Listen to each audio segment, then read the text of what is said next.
Hi everyone, following is the video for our Values and Shapes project, doing a little skill building exercises in watercolor. I hope you enjoy. Alright, we're moving on now to the skill building exercise, and I've got a little list here. We're going to divide this watercolor, our 11 by 15 watercolor paper, into 6 different segments. We're going to be working with our tones again, and then at the end of the exercise, we're going to work in any one of these colors from your kit.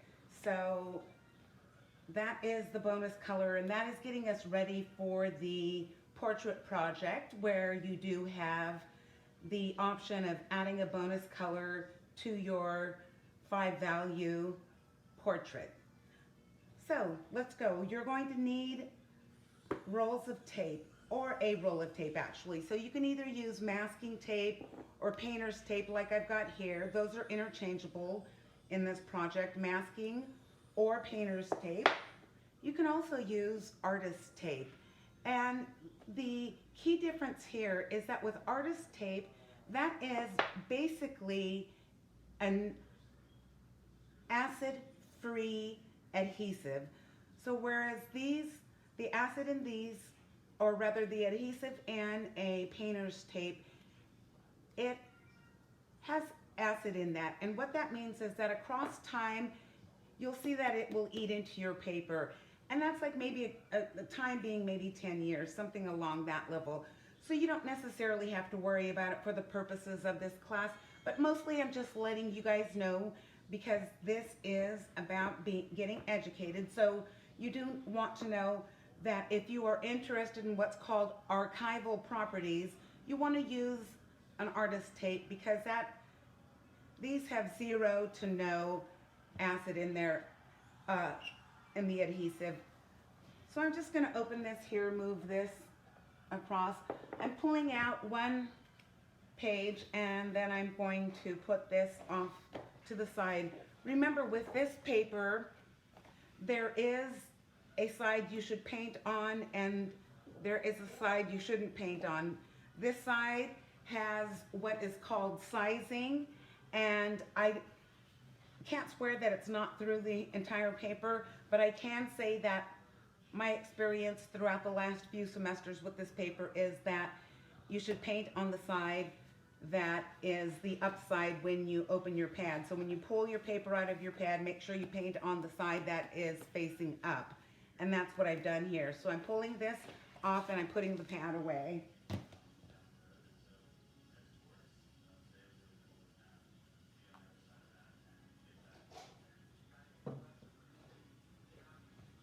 Okay, so what I'm going to do is I am going to just what's called eyeball it, and that's just like take a visual guess, and I am going to subdivide my paper into 3 sections. So I'm going to start by taping off.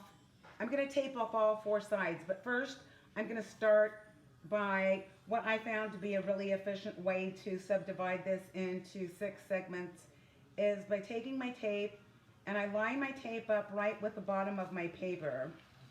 So let me get that lined up with the bottom of my paper. We're going to take this tape off later once our exercise is finished drying. And there's a little overhang there at the end. Don't worry about that. What you want to do now is take that, go ahead, flip your paper over, and don't tape it to the back of the paper. It will make too much of a permanent bond, and nobody needs that. That's what marriage is for. So, and then you do the same thing over here. You just make little tabs here on the side. You tape the tape back onto itself, and then it makes a little tab. It's not stuck to your paper, and you're going to be able to pull it off later. And go ahead and press it down. Don't press too hard. You don't want to make a bond that's forever, but you do want to try to prevent your water from seeping in under there. So now what I do is I turn it around and I tape this side. I'm very methodical about things, And that's my scientific brain at work. I encourage you guys to tap into both your scientific and your artistic brain. So here we go. Look, I'm just going to do that same thing on the opposite side and don't stretch the tape too tight. If you stretch it too tight, it will make your paper buckle before you even get water on it. So let the water be the buckle. So it does pull back off. At the end, keep in mind, you want to pull this tape off really softly, and you want to wait till the paint's dry before you pull it off. So I'm taking this all the way to the end, being a little bit more careful. I didn't get it on quite straight because I'm too busy talking. But that's okay. I'm going to just seal it in like that. And once again, I'm going to flip that over. It's okay that that overshot that a little bit. It'll make my border a little crooked. You guys can be more methodical about it than I am and impress me. Woo! All right, so I've got my two ends taped off. So now what I'm going to do is I'm going to tape on my other sides, but now I don't have to worry about making those little tabs anymore because I can tape this side and tape it from the tape side. Let me just do it the right way and rip it at the length because it rips really easily by hand. So now I'm just going to line that up really nicely with the edge. Take my time, line it up on one side, line it up on the other side, and then I'm just going to press that down nicely. And see, now we don't have to worry about those tabs anymore, and we just did a tape on tape. And then I'm going to do the other side, and I can twirl my paper around any direction I want now because I know I've got the upside up. So here we go again. I'm just going to tear this the length of the tape to tape length. I don't have to take it all the way past the edge of the paper. And you see how nice and easily that lifts when it just barely touches the paper. So here we go. Let's put it really nice and soft on that edge. Line it up. Take this one. Don't put too much tension in there. I'm going to move that over just a little. Move it back. Give it a better balance on that page. We just finished working with tension and balance in our last project, so we know about tension. I've got tension in my tape there. Okay, so look, there I did that, and now I've got all four sides taped up. Now I'm going to take my tape and I'm going to, again, just do that eyeball thing where I am just doing a visual look down the middle and just guessing, visually guessing. And I know we're all good at this because I know we've all shared a candy bar with someone in our life at least once, and we didn't necessarily split it exactly evenly in half. So it looks like this side got the skinny side of the candy bar. And I'm going to split this into 3 even segments. So this way we get just 6 out of this nice little piece of paper here, this 11 by 15 watercolor, and try to put them vertically. Let's see, so I've got that, and I've put the length. I'm going to put this down a little more on the vertical side if I did not ruin my tape. Let's see, did I? No. Salvaged. Okay, I'm going to lay that down and just keep that, the vertical side of the tape, I'm going to keep it parallel to the vertical side of our design paper here, and that gives me a nice straight line. And then I'm just going to split that one in half after I measure out the amount of paper and rather tape. And this seems about right where I can tear it here. Okay, may have gotten a little long, so I'm going to just give that a nice little lift and put that down. Again, not too much tension, and then balance it between those two. So I've got 6 nice even-ish rectangles. And for each one of these, we're going to do a different skill building exercise in each of these 6 little rectangular segments.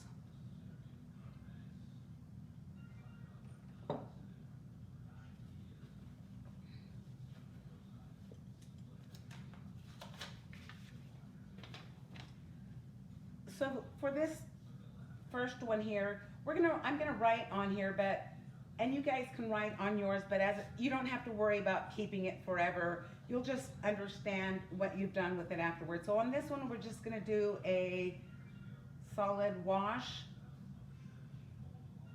And in this one, we're gonna do a gradient wash by adding water.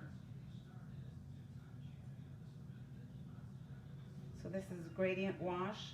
And we're doing these in all of our tones. So this is one tone. This gradient is one tone.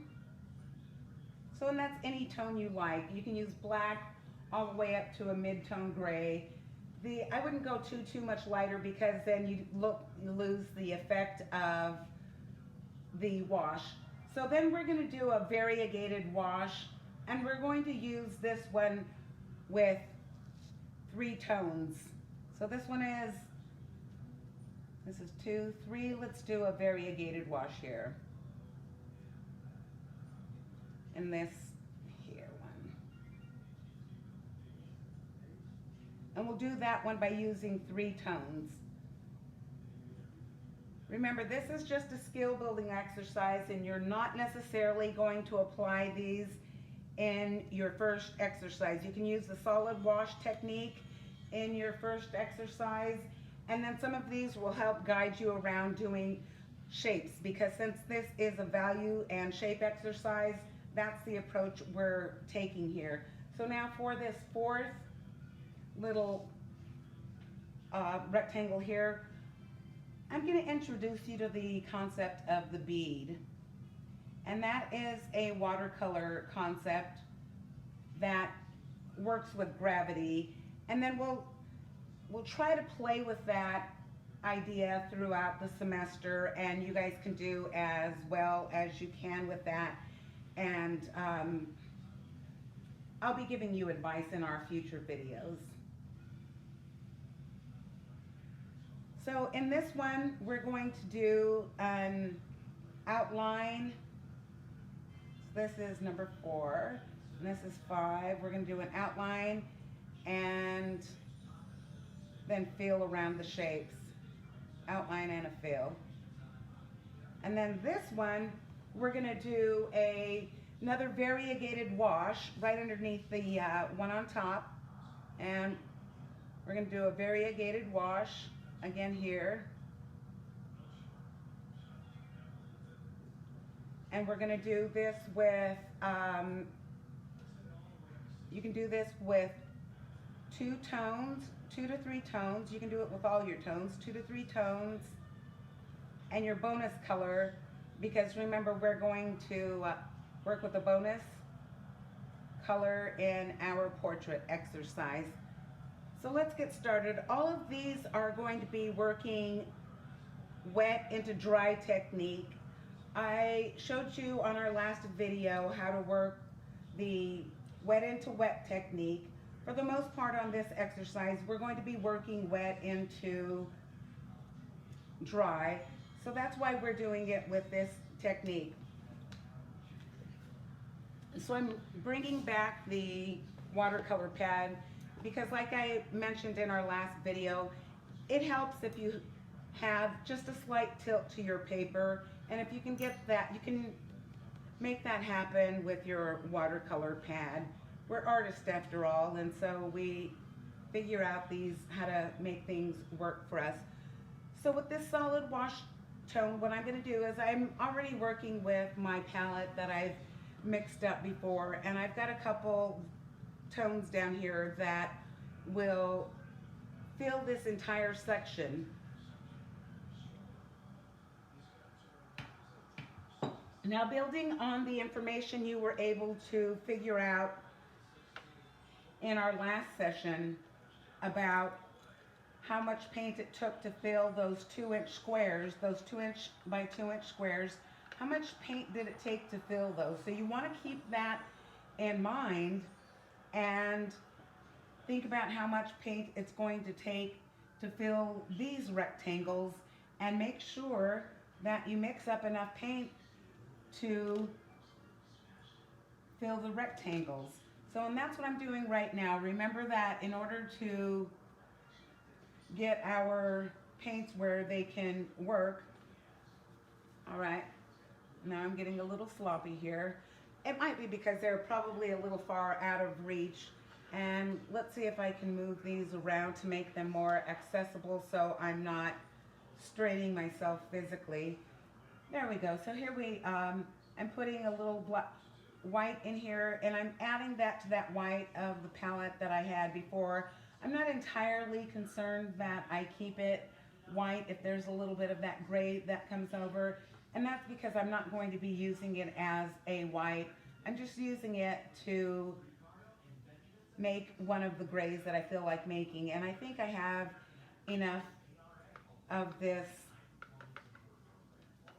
pigment, and what I like to do is I like to still pigment from one well and take it and put it in the other wells. This way I can conserve my paint and clean up my palette at the same time.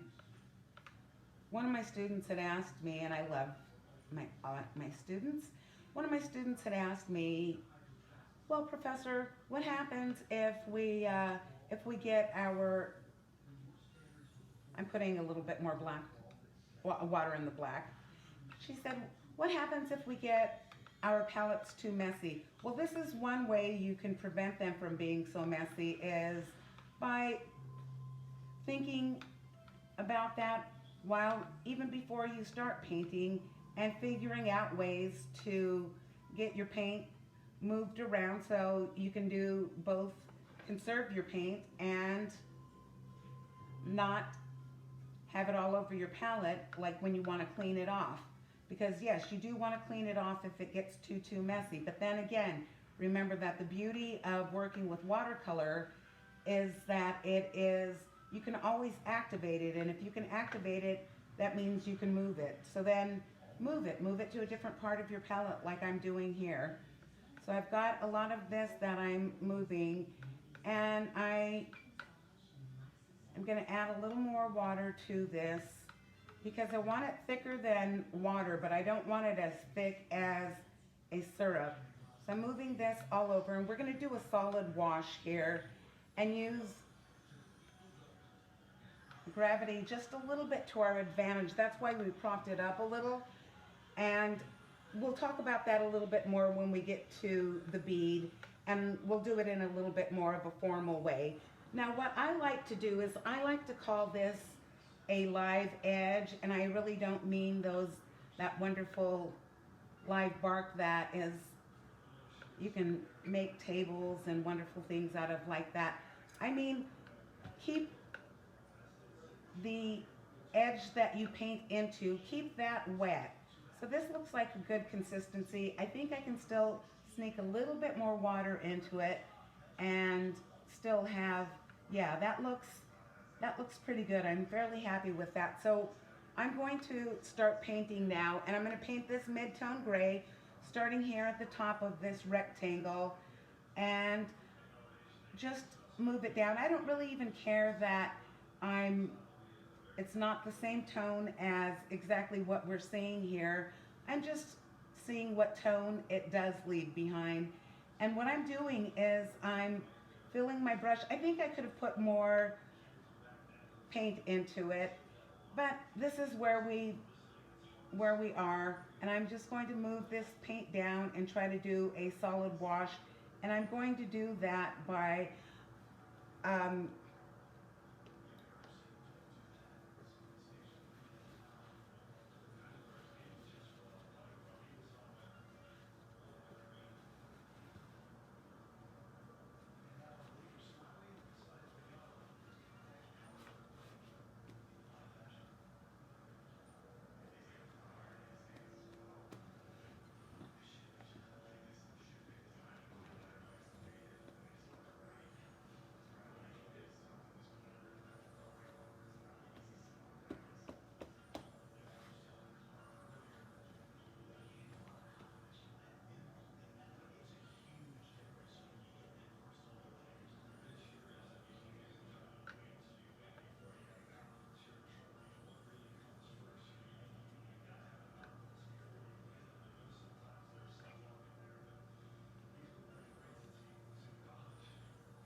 So with that live edge, what I mean is we're just going to go right into the, right up next to the tape, yes, and then take our next stroke and go from either left to right or right to left, whatever feels good for you, it's okay. And then just leave that, then paint into that edge that is wet. So that edge is going to be wet, and as long as it's wet, it's going to let the paint just diffuse down into your brush stroke.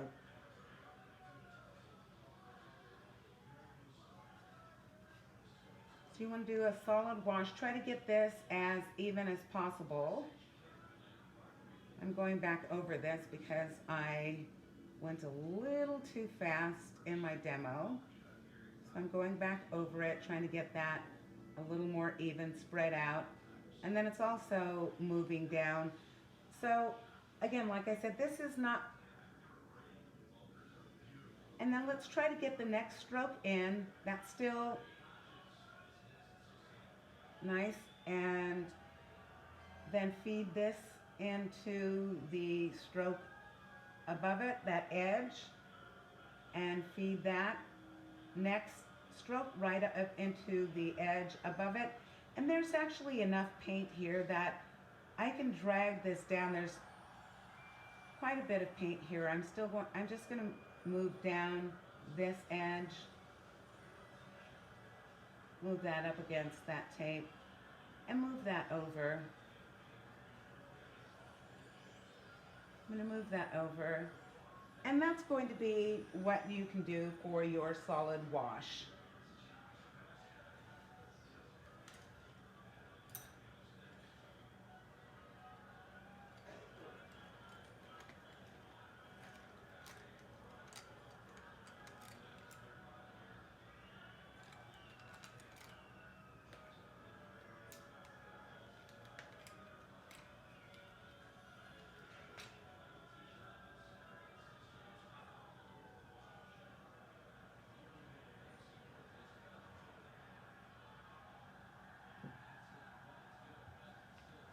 So for this one, we're going to do a gradient wash with water. We did the gradient wash before in our, or just the gradient exercise in our last session.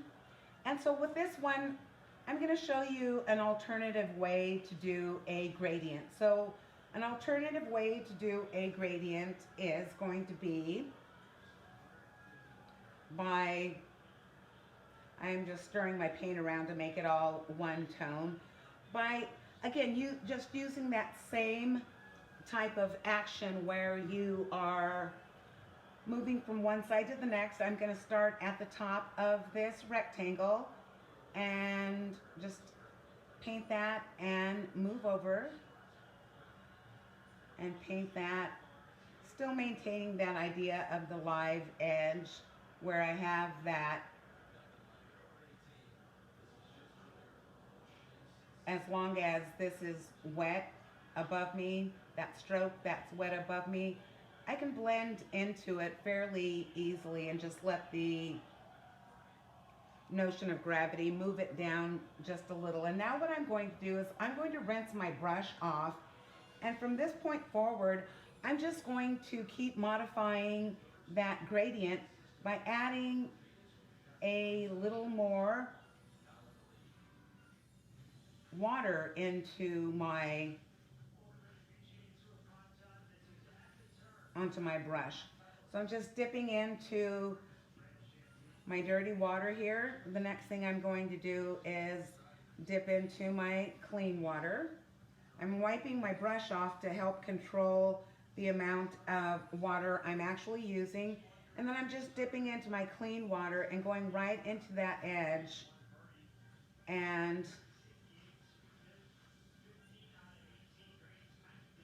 getting a nice gradient wash by using clean water and just letting a little bit of the gravity float that down. You can get a really nice atmospheric wash. And you could get any gradient that you want by just where you decide to start your transition. I started my transition rather high here, but that's okay. And then on the variegated wash, we're going to use 3 tones. So I'm going to mix up a little bit more white, wash my brush off.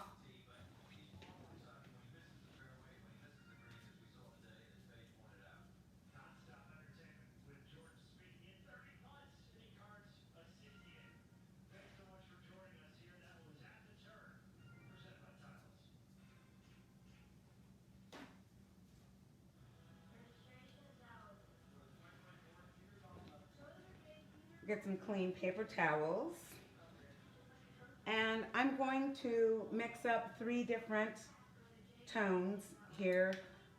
And I'm mixing with my number 6 round out of your kit. You can mix with whatever you like, but it's, for me, it looks, just feels like an intuitive brush for the size that we're working with. It's the biggest round brush. Sometimes that, and then especially with this particular kit, this brush is a little on the wide side to be trying to dip paint out of those wells. So I'm putting a little bit more white in here, but I'm going to move that over to here because I'm going to mix up enough paint to have the 3 different tones. So I've got a light tone and my mid-tone already mixed up. And I'm just going to take this, what's left in my brush, and add that over to this well. But I'm going to wash this off. And I'm looking there and I feel like I have 2 distinct tones, but I think I want to go with a much blacker tone. And so I'm just going to add a lot more black to this well since it's already my darkest one. And I want to just go ahead and push that tone a lot darker so that way the distinction between my 3 tones is a little more obvious. And then I can add that over a little bit over to here and it's still fairly obvious. I think I might rinse my brush and put a little more white in this to lighten this tone up a little, but I still felt like I could have just more pigment in that well to make sure that I'm going to have enough paint to get through this entire exercise here, or this little segment of exercise. So I'm going to take a little more white paint and throw that in there and get that a little lighter. And since my brush is already in that, I'm going to go ahead and start off with this on my brush. So what we're going to do is just get a variegated wash with 3 tones. So we can put this any direction we want, really, as long as we try to maintain that wet edge that we can work into, where I can work into that edge and it's still going to diffuse nicely. So I'm just going to go ahead and go into my dark and take that right up to that edge and let it diffuse nicely into there. And then maybe I'm only going to take that over to here. I'm going to wash my brush out and do a little bit of spontaneous wet on wet by adding a little more dark into that area and let it diffuse into the other tones really nice like. Okay, I spread that over nicely. So I'm going to rinse my brush out because I want to control my tones still. And so I'm going to mix this tone into what's still wet enough to mix into it. I probably let that edge get a little too dry already, so I better speed up and get into this black on that edge with this while it's still wet and get into that variegated tone. So I get just a nice variegated atmospheric wash. I'm going to take this and fill in up there, let that backwash into the lighter tone. And backwash just means when it goes against gravity and flows back into a color or a tone you placed down before, and lets the watercolor do its own thing. Sometimes you don't want the watercolor doing its own thing. Sometimes you do. I'm going to wipe this off and then just dip it in another tone to get another nice little atmospheric wash down in through here, so I get that nice variegated tone. Dip back into that same value. Just get that nice variegated tone going. Push that back up into the other value there. Dip back into here and push that into like that. Push it into. I'm going to rinse my brush off. Once I rinse my brush off, I'm going to dry it so that way on the paper towel, just to a certain degree, get most of that dripping water off. So this way I can still control the amount of moisture that I have in my paint mix. So I'm going to place that in there right there at the bottom and just let that just diffuse right down into it. May have let it get a little too dry, but I'm going to force the issue and get into what's still wet there, and just let that have that nice little atmospheric moments all over that little rectangle there. So let's see if we can make the bead happen. So what we're going to do in these last little exercises is we're going to embrace two things. We're going to embrace the idea that this is our shapes and values exercises, and we're going to draw a few shapes. So with the bead, the bead is basically the live edge that I was showing you, and it's a much more formal technique than the little live edge technique that I was showing you. But for beginners, I think a live edge is a really good place to start. The bead, once you start getting it, painting a little more, you're going to want to get more formal into knowing that the bead exists. So that's why I'm showing you guys this. And again, because we're working with a shapes project, what I'm going to do is draw a couple just random shapes here. I'm going to go ahead and move that out of the way and draw these. Hey, there. Okay, draw these where it's flat, and draw like about maybe 3 or 4 little shapes, and then I'm going to paint around those. We can draw an arrangement of organic or geometric shapes if you'd like, and then we're just going to let the paint run down around those. So this one is going to be another one where you do an where I'm going to have you do where we intentionally let the edges dry. And so you can draw a shape in here.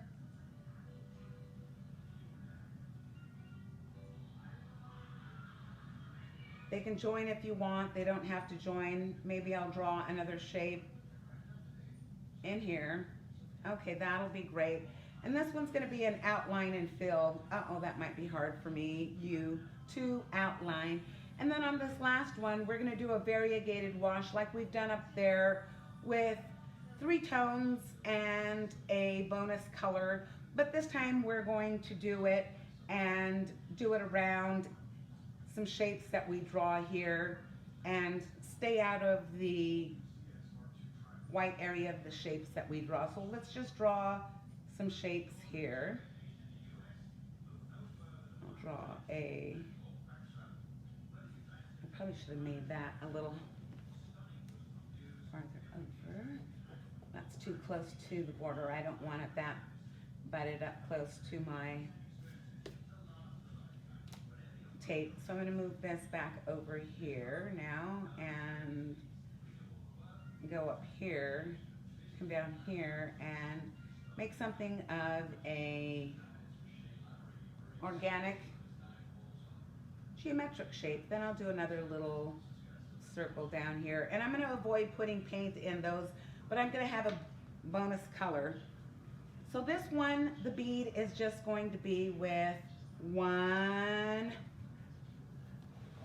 of your values, any one of them, doesn't matter. And this one is just to play with the idea of trying to see that how the physics of watercolor to a small degree. And that degree is about 20 degrees. So, and that's like, you want to get a tilt on your paper of about 20 degrees, but I have not measured mine. I could probably get a nice little compass or something to measure that tilt with, and make sure that I was at 20 degrees. All right, let's start with the bead. And what you need to know about watercolor is only going to go where there is already an established path of water. So if I go in, and this is what I'm going to do here, is I'm going to establish a path for my water. So initially what we're going to do is we're going to work the bead, and this is where you want to just have it at about that 20-degree tilt, and you can drop in there and right above it, and watch how that paint just moves where there's already a path created for it. So let's create another path for it. Let's push the brush down and create another path over here. And I'm just creating paths a little far apart so we can also see what it's like to leave white space with just the paint. And we've got that nice live bead here. Over here, I'm starting to work it where I'm not working with the bead anymore, but just taking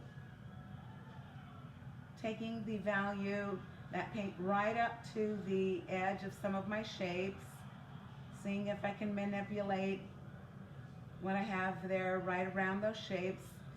See if I can leave some space between my little running bead, and so I can have the white of the paper working for me. Let's see how close I can get. And let's see if, I'm going to go ahead and wipe this off, and then I'm going to activate the darker paint just a little so we can see the contrast and see that the paint is only going to go where I've already established a path. It's not going to go running into any of those other little shapes. It's going to go to where I've already established a path. It's not going to run off of here. It's going to go only where I've established a path. So where there already is water, that's where that's going to travel. I can move it, and it's not going to go anywhere except where I've already have water. So if there's water there, it's going to go, and it's not going where the water is not. It's not just going to decide, oh, well, I'm going to go to a different part of it and start creating its own path. It's going to follow that path that's already there.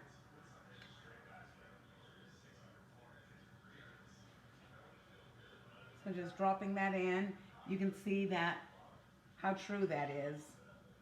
And then you can move that down. Play with the idea of leaving white between some of your marks. We can lay it a little flatter if you want. If we do, that's when that backwash happens, where the one tone may wash back into the other. So if you want to avoid that, just make sure you just keep a little eye on the physics of your paper and handle it so that it only moves in directions you want it to. So if you don't want it backwashing, just hold it up slightly, or make sure it stays at that flat 120 degrees, or rather 20 degrees ish, and try to work it that way, and you'll have less backwash. But you can also use that to your advantage. So I'm just seeing what's left on my brush, outlining my shapes here. Maybe I'll put a little circle inside of there just for fun. I'm going to go here, outline my shape.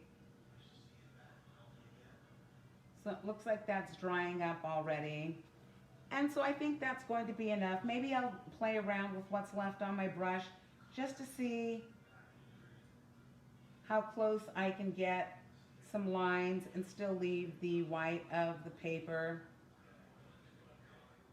Enjoy painting in.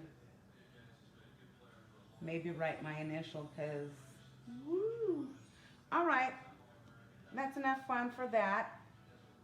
So on this one, what I also want to show you is something that you can use to your advantage, or if you let the paint dry too quick and don't keep that bead or that live edge idea going, how it can impact the look of your painting too. And you may want to avoid this, or you may want to use it to your advantage sometime, because you can use anything to your advantage if you'd like. All right, so for this one, I already have a good amount of paint mixed up over here, and I feel that's going to go as far as I need it to. So on this one, what I'm going to do is I'm going to outline all of my little shapes here with this value. Go in and outline them. And this is not this may or may not produce a end result that you're interested in producing for yourself, but it's good to know that this is the physics of paint. That looks like it's going to drip a little too much, so I might have too much loaded on my brush, might have a little too much water, but it's okay. I don't think I have too much water because it's not dripping off. I'm going to fold this and put this under my hand because I do like something under my hand while I paint. And I'm choking up on my brush when I get to some of these smaller areas because it gives me a little more control over my line. And so yeah, I'm okay with this value and this. So and you notice that some of those edges are getting dry, so we know that it may not diffuse really nicely when we go back in. So we already know that from a little bit of where we worked already, but we're going to see that in much more full effect by being deliberate about it. We'll go around the border also, just to give it more time to dry, and then we'll fill in the white spaces, not the white spaces inside the shapes. We're going to leave those shapes as the shapes that we created. You know, after all, ultimately this is for a shapes and values project. Okay, and one more outline to complete over here. And now I'm just going to outline all the edges to let those dry really nicely while just to ensure they dry a little more nicely. And then just so we can see how clean I got my tape. Let's see if we get any overspill on this or not. Maybe we won't. I hope we don't. Sometimes we do. Again, that's the nature of working with whatever different mediums we work with and the tools we work with. All right, so now I'm going to just fill in the white part that I didn't fill in before, and let's see how that goes. Some of these are like that's still a little on the wet side, that bottom. But I think what I'm going to do is, even here, I'm going to go ahead and let that wait. And while we're waiting, and I'm going to let that wait to dry. While we're waiting for that to dry, I'm going to clean my brush up a little, and I'm going to mix up an extra color for my next little rectangle over here. And I think I want to use a nice little turquoise that's over here. And I'm going to see what the box gave me. And I'm going to put that over there and add a little water to it, add a little more water to this. And I'm going to put this over here, use this again, put it over here, put this over here, and I'm going to not worry about if I get a little bit of gray in it, because maybe it won't look like it's so straight out of the kit if I make it a little bit more complex with my dirty water. Maybe I'll make it a little more complex already by stealing a little bit of this gray and mixing that in there, dull it down a little bit so that way it doesn't look like I took it right out of my tray. I'm going to wash this off a little and brighten that up a little more by adding a little bit more of this turquoise in there. I'm going to go ahead and add a little bit more back in there to brighten it up a little bit, but not so bright that it matches like it just was out of the tube and I didn't think about the color, and I thought, oh, good thing Koi made that color because it's exactly perfect. Well, it's almost exactly perfect. It's perfect when I say it's perfect after I've modified it. So that's how I feel. And sometimes they will be perfect in that moment. So let's see, are these dry yet? No, these still aren't dry. Okay, so now in this last one, we're going to do a variation on the one above it. But this one, it's okay to use 2 to 3 tones, but instead of just doing the variegated wash by changing tones, this time we're going to do the variegated wash by changing tones and by adding water. So I've got a couple of values here, and then we're going to play around and add just a little bit of color to it, and you can add color on any level that you like. I'm going to add it in 2 ways. Woo, bonus surprise. So before we do that, I'm going to finish this up and add this value in around the spots that I've already painted that have dried, and we're going to look at how that works out. Sometimes they haven't quite dried, but portions of them have formed a harder edge. We want to stay fairly active, and that's why we mix up all of enough paint to go in the areas that we need it to before we start painting, because you don't want to paint from these little pans. You want to take it from your pan into your palette always. So just filling in those blanks, looking at what happens. So we get a little bit more of that outline effect. Sometimes you might want to use that to your advantage. Again, you can get more than one value out of mixing up one value by strategically allowing things to dry if you outline them, and that's the effect you're trying to achieve. So that can happen. And then you can think of other ways where it might benefit you.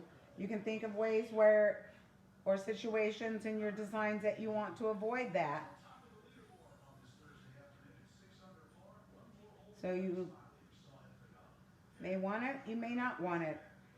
All right, that is that. I'm washing my brush out now and jumping straight into the variegated wash, where we're going to do 2 to 3 tones, and we're going to change those with both 3 tones and with water also. I'm going to take some of my pre-mixed white and add it into here to make this a little more obviously white.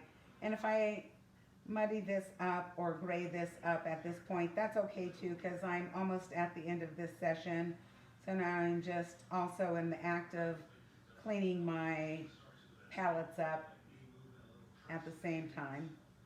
All right, here we go. I'm going to take this, and we're still working a wet into dry, and I'm going to take this and start off in this corner and paint. I've got a little bit of that live edge still happening. If I want to ensure I've got that live edge, I can tilt my painting to what degree I need it to make it all pool up there at the bottom. And then what I did is clean my brush off, and now I'm dipping it in water, and I'm going to change the tone just by virtue of adding clean water. I'm taking that same tone and just pushing that water up into that live edge and changing the variation, or adding a little variegation and changing the variation of the tones that way. I'm going to go into this edge and paint a little dark in here and see what happens if I let this seep into that edge of the water over there. I can get just a really nice diffuse. If I wipe some of the paint off, I can control that edge to a certain degree. I'm going to get a little dry down there. Let's see if I add in a little bit of this in and see what happens. Take that in there and throw another value in there. Get a nice atmospheric thing going on. Let that go there. And I got in my clean water with my brush, but it didn't mess it up too much. Fortunately, didn't have too much paint on my brush. So I'm taking my cleanish water, I'm just taking my clean water and taking it right up to that darker tone and doing a gradient this way. Then I'm going to just I dried my brush off, or took some of the water out, and again just controlling the water, taking it up to the edge of the darker tone, and I let that dry a little. So I'm going to re-wet this darker tone and let it diffuse down into there. Do a little impromptu wet into wet technique. Okay, moving that around and then going back into that water and just really letting it diffuse the way it wants to. Adding other tones in there. Getting variegated tones, keeping that trying to keep that live edge going. Got wet water here, so I can just take that into there. Just playing around with all my tones, taking a tone next to a tone again instead of adding water in to change the tone.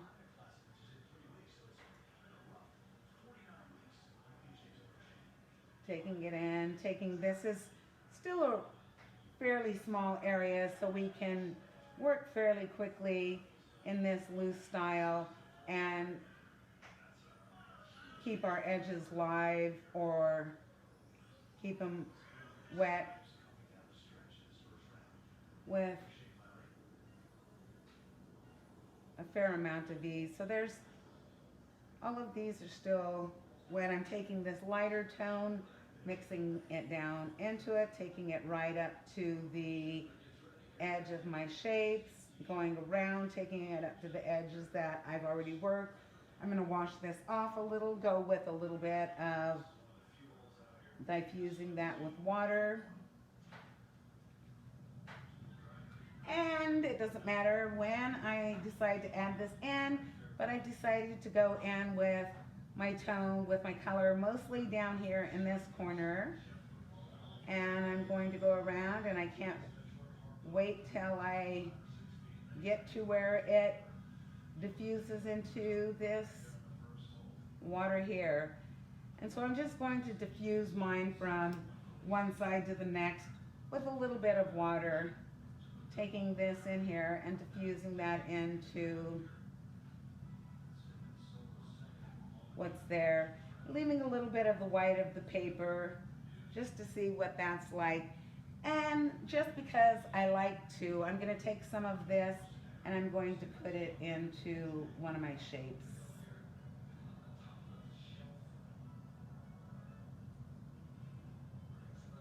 And then just do something where it looks sort of atmospheric along the way.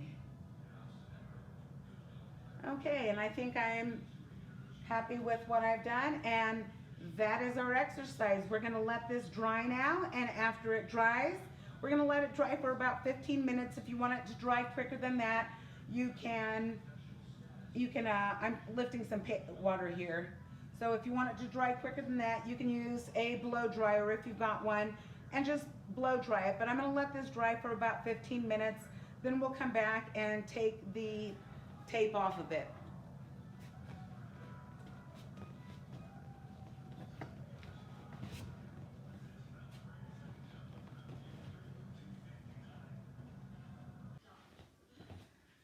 Okay, so now it's time for what I like to call the big reveal. So you don't have to wash all of that excess paint off of your tape, and you can go right over your tape and be really happy about that. And so what we want to do now is just take the tape and we're going to gently peel it back. Gently peel it back. I'll move that one off since it went over that direction. So I could probably, I'm going to go the direction that I went. So I'm going to move that off and just gently peel this back. Peel all of the tape back. And then this is just waste now.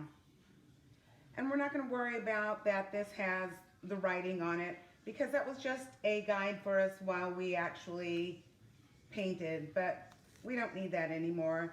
And now we're just going to see what we did. If you want a record of it, write down what you did before you take your tape off. You can relabel it if you want to. We got a little bleed there, but it looks like it bled onto the tape, so that's a good thing, I suppose. If I don't want that bleed onto my white. Generally, I don't. Okay, looks like I should take this one off next. So I'm gonna go ahead and peel this off next. So look how nice that subdivides the paper, that tape. Peel this off of here. Isn't that nice how crispy those lines are? So I'm going to peel this one off now. Look how nice. So those, took a little bit of the side of the paper off of it. And that happens sometimes. I may have pressed it down too hard. Sometimes it's a nature of a student grade paint, a paper rather. And so I'm going to peel this one off a little more gently. And I could always pretend that I meant to do that, but I didn't. Sometimes even as pros we make rookie mistakes. So, but it is a good learning lesson in exactly what this tape will do. That would be one of the cons of using tape, but there are lots and lots of pros, and this effect is one of them. So I'm going to just turn this all the way upside down and peel this off this way. Oh, you know, I wonder if that was the edge where I went over. So I'm gonna check that later. So just moving this off slowly, and slowly. And that's our first skill building exercise, you guys. If you want to get your paper flat, I'll show you how to do that in a different video. I'll explain to you how you can do it now. You can flip this over. You can put this on like if you take another piece of watercolor paper and just use it as a working watercolor paper, you can put it face down on a new piece of watercolor paper. You can get a clean white piece of paper. You want to take it out, and then you would take it out and put it face down on a clean surface like this. If you've got an old-fashioned iron, I think everybody has those in their house. I don't know about these things anymore. I've got one. So you can take an iron and put it on your cotton setting, and then as long as you take a cotton or whatever setting of white cloth you put over the entire thing, and then you can iron the entire thing and it will flatten out a little. I'm not going to demo that now, but I will demo it for you later.